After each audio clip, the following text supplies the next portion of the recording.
Hello everybody and welcome back to the channel. Today I'm going to go through the second part of my citrus tour. There will be three parts, and the second part is at my house. So I'm standing at my residence, and unlike the first part, which showed all the really hardy stuff, this, because it's at my house and because I made a conscious decision to do so, I have planted a lot of things that would be considered commercial citrus. Now, again, I live in Zone 8 and not a particularly warm part of Zone 8. On the new maps, it's listed as Zone 8B, but you know, generally speaking, we can expect to fall to somewhere between 15 to 20 every winter, and sometimes we fall closer to 10, and occasionally we will fall colder than that. And of course, back in the 80s, it was super cold. Hopefully we'll never see that again, but this past winter we did drop to 16. The previous winter was around 18 or 19. That's pretty typical. This past winter was a little colder than I would say usual, not simply because of the absolute minima, but excuse me, but also because we had a long stretch, like a lot of folks did in the South, a long stretch of cold weather. So I'm standing in front of one that I actually don't protect. This is the UGA Sweet Frost, or the irradiated changsha that was produced by the University of Georgia. So this is on Flying Dragon. I purchased it from One Dog Nursery several years back, I think around 2019, 2020, something like that. And I planted it here. It did go through the really bad Christmas freeze we had in 22, and it's done pretty well. I'm happy with it. It did set a good number of fruit this year, probably the most it's ever set, at least so far. And I've tried to keep it watered. There you can see some fruit coming along. It's been terribly dry. We have had about 5 inches of rain in March, April, and May combined. They are calling for rain for the next week, but we'll see if that comes to fruition. I hope it does. But I don't protect Sweet Frost. It's on its own and does really well. The next one was if you've watched some of my other videos, you're probably familiar with this one. This is a Meyer lemon, and it is one that I do protect. So what, you know, if you can check out one of my other videos, but in a nutshell, I will cover it with 2 layers of frost cloth. I put some C9 lights on it, really just to make sure it's a visual cue for me that everything else is working. Because what I do is I put a 55-gallon drum behind it with an aquarium heater. It seems to work really well. And I keep the aquarium heater at about 65 or 70 degrees, which is more than enough to keep it protected during the winter. Then I uncover it around the end of March, maybe early April, when all risk of anything below 30 has kind of passed.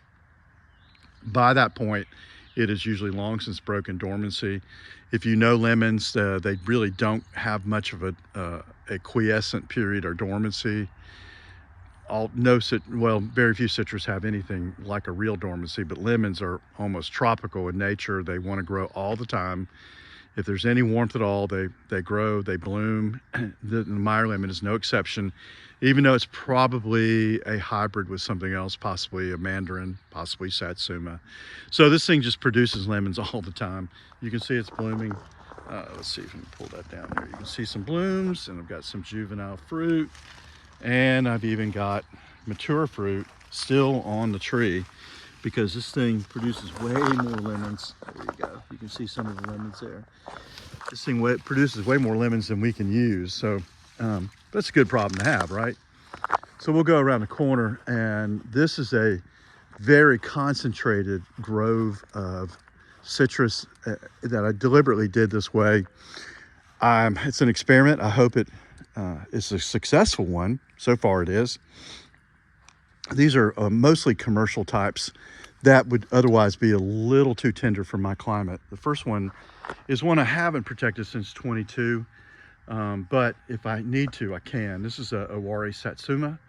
I grafted this one about 10 years ago when we were moving back up from the coast. It was one we had there, and I grafted it and brought it up with us because it kind of has sentimental value The original tree was beside our driveway in St. Mary's, Georgia, and my kids grew up eating satsumas as they got out of the car coming home from school. So I wanted to have that again. This is a good producer for me. It's got quite a bit of fruit. It had a good number of fruit last year, and it's still, kind of a small tree, but it does great. Produces lots of fruit, and satsumas are wonderful. Next to it is a very small Miwa kumquat. Again, I haven't protected this one, but if I need to, I can. I don't think I really will, except in exceptional cold, but it's there if it's available if I need it. So the next ones I do protect, and because of that, I'm going to maintain them at about 6-7 feet high, and we'll see how that goes over the long term. In the meantime, I'm really happy. The first one is Hamlin orange. And Hamlin is an early ripening sweet orange in Florida. It was known as a juice orange, but it's excellent to eat out of hand. Again, this was one we had and we lived on the coast and did great. This one these were all planted in 2024. So this is the first time I've let them produce some fruit, or this one anyway. And you can see it's got, maybe, I don't know, probably if I counted it all up, it's probably got a dozen fruit on it. So we're looking forward to that. I love sweet oranges. And the next one is Glen navel. Glen, I don't think it bloomed, or if it did bloom, it didn't set any fruit this year. Navel oranges are usually good to about 20 for the foliage. They can survive colder, but it doesn't mean they look really good at it. So I do protect these, as I said. And again, it's the same kind of basic regimen that I use elsewhere. I put a barrel in between these two and put an aquarium heater in it, and then cover the whole thing up with some lights on it. And the main struggle I've had is, we don't have consistent cold, but you want to keep it warm enough to, keep the foliage, of course, but you don't want it so warm that it breaks dormancy and starts growing in the middle of winter. And that's a challenge I'm still trying to figure out, because that's been happening. So this next winter, I probably will keep the heater at about 50 or 55, just really warm enough so that the foliage is not damaged, but I want the citrus to be as dormant as possible in the winter. All of these broke dormancy in February.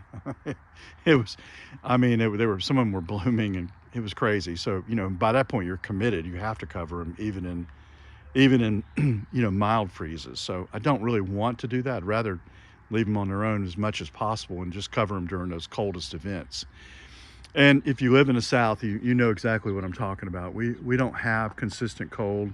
It's a roller coaster, and most of the time the winter will be fairly mild, and you'll have 1 week where you've got some pretty cold weather, and that's about it. And then the only other thing you need to really worry about is a late freeze. This past winter was, as I mentioned earlier, it was a little exceptional because it was cold for about 2 weeks, consistently cold, which is, again, a little unusual for us.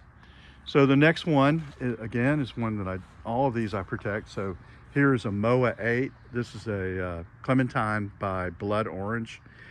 This is one of my favorites. In November, when you cut it open, it's fully ripe by then. I was thinking it probably would be a later ripening orange, and it is for fully ripe, but it's certainly edible, completely edible by November, by the middle of November. And at that point, kind of has a raspberry interior. But if you leave it on the tree by Christmas, and certainly after that, it will get darker and darker and darker until in January and February, the juice, it looks like blood. It is incredible.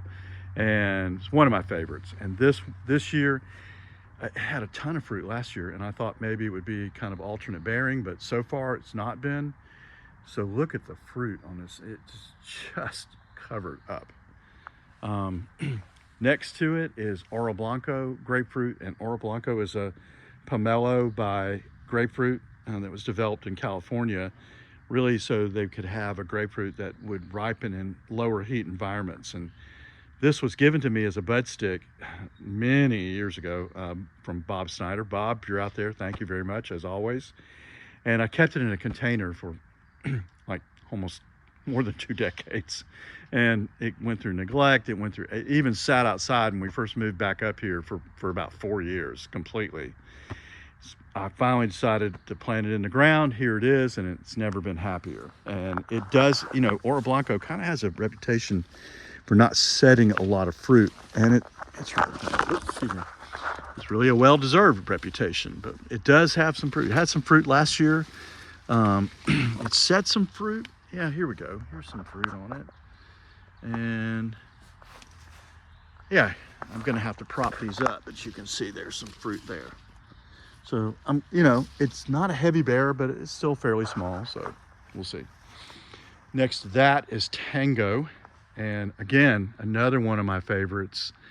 It's actually a murcot, which when I was a kid, my grandparents had a murcot tree, and they're wonderful. They're kind of mid-season ripeners, but murcot is real seedy. So Tango was an irradiated murcot to reduce the seeds, and it was certainly successful in that.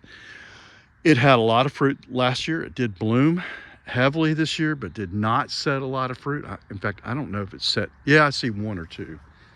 There we go. It's got a couple on it. Yeah, I see some in there, and they'll always surprise you. You think you won't have any fruit, and in the fall it'll pop up. But obviously it's not going to have nearly as many as last year. Probably because it's a alternate bearing, like a lot of mandarins. It could be because it's been so dry, just didn't get a good fruit set. Not sure, but in any case, I'm happy we'll get what we get. And next to it is one I just planted. This is Mick. So it's a Mineola by Citrus chingensis by, I believe, Sanset Chang. It's a very complex hybrid. It was developed by Dr. John Brown in Texas. Pretty hardy, and produces a fruit that, for all intents and purposes, tastes like a clementine. This is one that probably won't need a lot of protection, if any, but it's a really nice, it's a nice cultivar, so I wanted to have it. And the last one on the tour here is Fukushu kumquat, and I don't protect this one. I did plant it in 22. It went through the Christmas freeze of 22, and it does remarkably well. Like a lot of kumquats, it will bloom again. As soon as we start getting some rain, it'll probably bloom again. And for some reason, those summer blooms will set more fruit. There's probably some in there. I don't know. I haven't looked real carefully, but the tree itself is doing great, and it always manages to set enough fruit to do whatever I want to with it. And we'll end up here with this is a oh gosh, strawberry loquat. It's a grafted loquat covered with some chicken wire, because deer will eat it, and we have a lot of deer. And so I'm trying to get it up to size. It is grafted and should bloom as a fairly small plant. So I planted it here. I really love loquats. Again, it was something I grew up eating in Florida.